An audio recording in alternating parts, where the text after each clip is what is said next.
Welcome to New Beginnings, Kenosha, and thank you for joining us. Tonight we have with us Michael M. Bell. Bell's son, Michael Edward Bell, was killed during a routine traffic stop with 4 police officers back in November of 2004. Controversy erupted and the Michael Edward Bell story was voted the #1 story for Southeast Wisconsin in 2005. Michael Bell Sr. is now considering running for mayor of the city of Kenosha, and it appears he has the qualifications to do so. I'm Bob Brainerd, and I'll be the host of this show.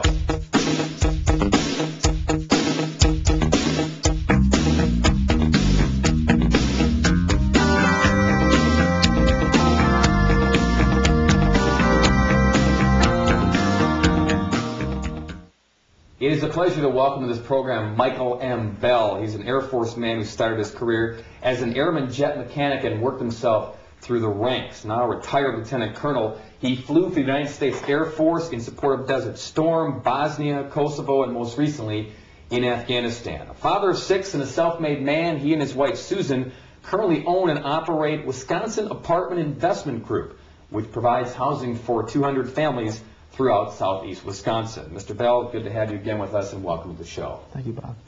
Why run for the mayor of Kenosha? What are your ulterior motives, I guess? Everybody has a reason for running for political office. Something usually turns their head and causes them to take a look at it. For some people it might be power, some people it might be financial gain, but there are those in the community that just want to do it for altruistic reasons. I mean, they just want to serve the better good of the whole. And that's kind of the way I'm looking at this. Qualifications are always going to be an interesting topic. People are going to nitpick that to death whenever you run for public office. What are your qualifications? Well, you know, when you look at qualifications, you got to take a look at the whole person. You have to take a look at education. You have to take a look at leadership areas. You have to take a look at business experience.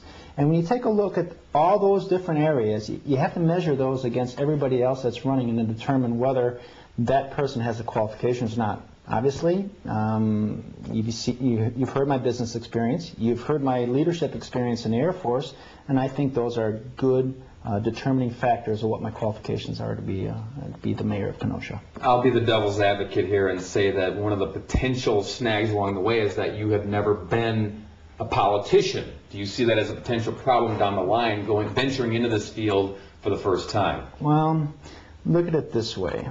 I'm not a member of the status quo. I'm really not. But there are successful business people that have gone into politics. You've had Governor Reagan. You have Governor Schwarzenegger. You have Michael Bloomberg, mayor of New York. They've gone into politics. What it comes down to is leadership. A good leader knows how to establish a vision. A good leader knows how to articulate that vision to the people he's working with. He holds that vision closely to himself, and then he drives it to completion. That is the sign of a good leader, and it works in politics as it works in business.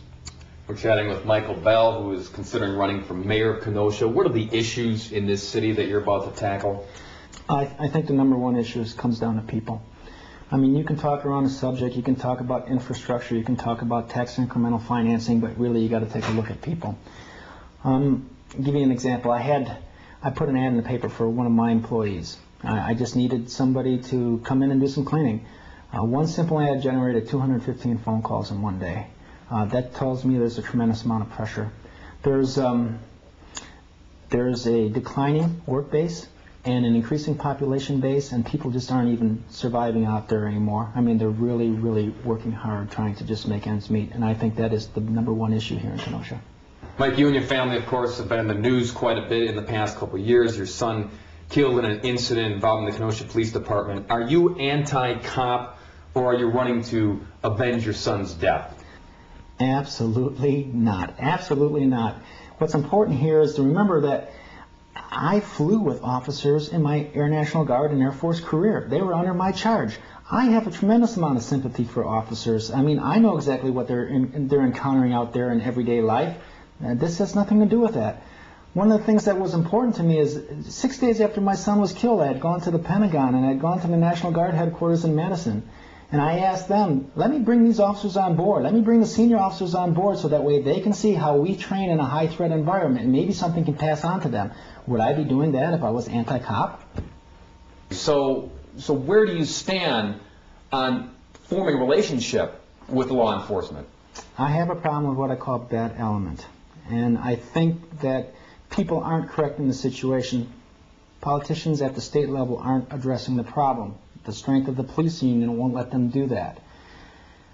In the city of Kenosha here alone, we had an officer break his wife's nose and he gave underage children alcohol. We had a city officer and a county sheriff engage in sex activities with people under their charge. In the city of Milwaukee, we had 2 officers that just pled guilty to corruption.